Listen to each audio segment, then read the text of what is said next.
Okay guys, bumili nga pala tayo ng barbecue. Ayan oh. Labas natin sa plastic ah.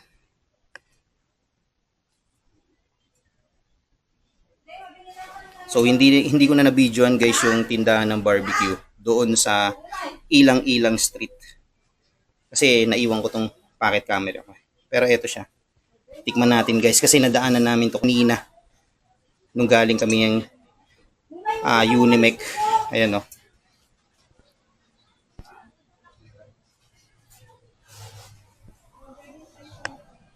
So ayan siya.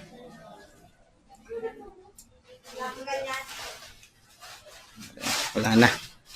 Ito na siya guys.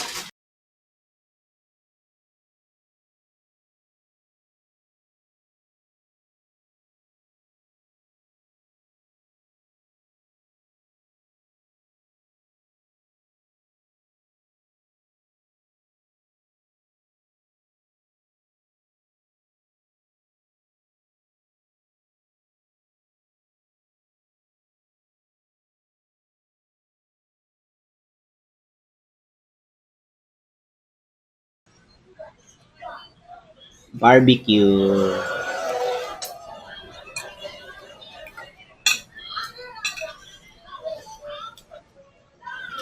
Doon nga tayo. Kaya nga yun.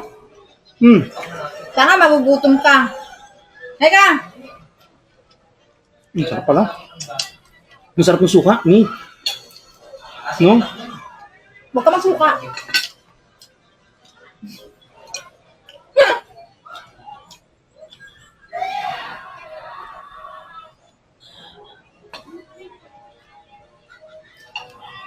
Dinamihan ko talaga yung sibuyas tsaka yung Anong tawag doon? Pipino ba yan? Yun.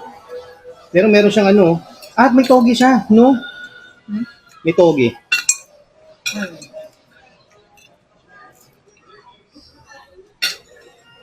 Sakit na lang ang ating mga...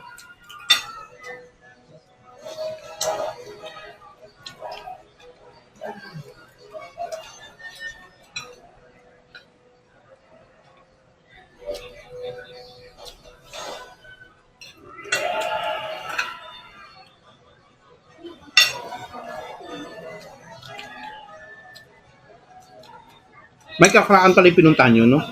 Karaklakan. Bakit ganun siya ka ni JP? Jay? May katu-katu na. Ano katu ba yun? Ang trabaho nun? Estudyante. Ha? Estudyante. Trabaho ka na yun long. So, Rizal. Guys, isaw oh. Mayaman ata yun. Isaw. No.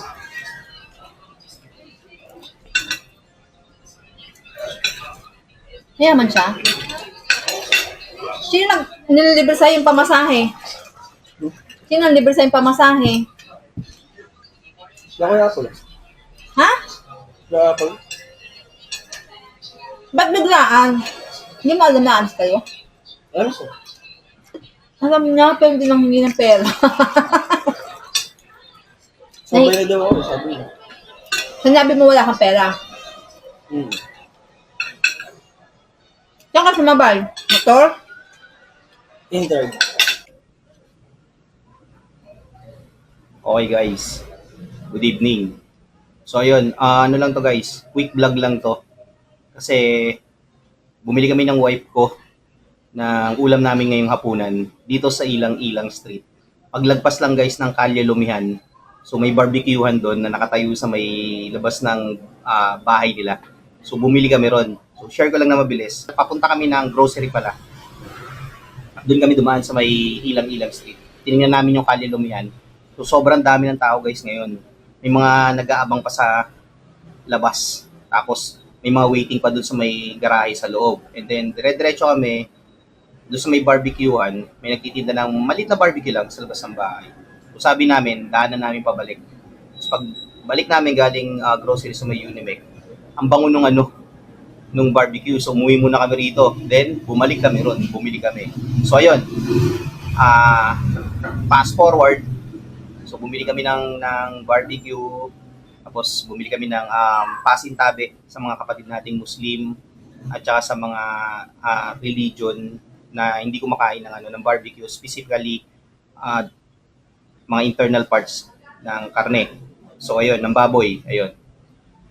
So bumili kami ng mga ilang piraso lang na barbecue doon sa tinda ni ate. So ayun, kinain namin ngayon, mapapanood nyo rito sa vlog ko. Ang sarap guys nung barbecue. Honest review to guys, honest review. Ang sarap nung barbecue guys. Yung isaw, and then ano pa ba yun? Tenga ng baboy, yung barbecue, yung laman, and then the rest, hindi ko na i-disclose. Ang lambot. Sobrang lambot. Tapos samahan mo pa ng suka na merong pipino, toge, sibuyas, na sobrang dami. Ayun, makikita nyo dito sa vlog ko guys. So ayun, ang sarap niya. Kung i-rate ko siya, 9.5 out of 10. Bakit ganun lang? Kasi yung isaw ng manok, yung parang mga letter S, is medyo tawag doon, matigas. So ayun, medyo matigas, tapos siguro dahil sa pag-prepare siguro hindi masyadong nababad or ayun yun. So the rest, all goods. Kaya guys, kung gusto niyo matikman yung masarap na barbecue, dito lang yun guys, sa may Ilang-Ilang Street, paglagpas ng Kalye Lumihan. Kung manggagaling kayo ng Sampaguita Street, sa pinakababa, pasok kayo ng Ilang-Ilang, ang landmark niya, Rocket Printing. So nakalagay yun guys sa gate, left side. Nakikita nyo, Rocket Printing, nagtitinda doon si ate ng barbecue. Ang start ng tinda niya is 4 p.m. up to 11 p.m. Daily yun And then kung manggagaling naman kayo dito guys ng Cadena de Amor, pasok kayo ng Ilang-Ilang, lagpasan nyo lang yung Kalye Lumihan, matatanaw nyo na yung mini na barbecuehan niya. So ayun guys. So honest review, 9.5 out of 10. Quick vlog lang to. Hindi natin dala yung camera natin kasi napadaan lang tayo talaga. So bumili lang talaga kami ng ulam. So ayun lang guys. So hanggang sa susunod na vlog guys, food vlog. Ayan, yan ang bagong trip natin ngayon. Hanggang sa susunod na food vlog guys.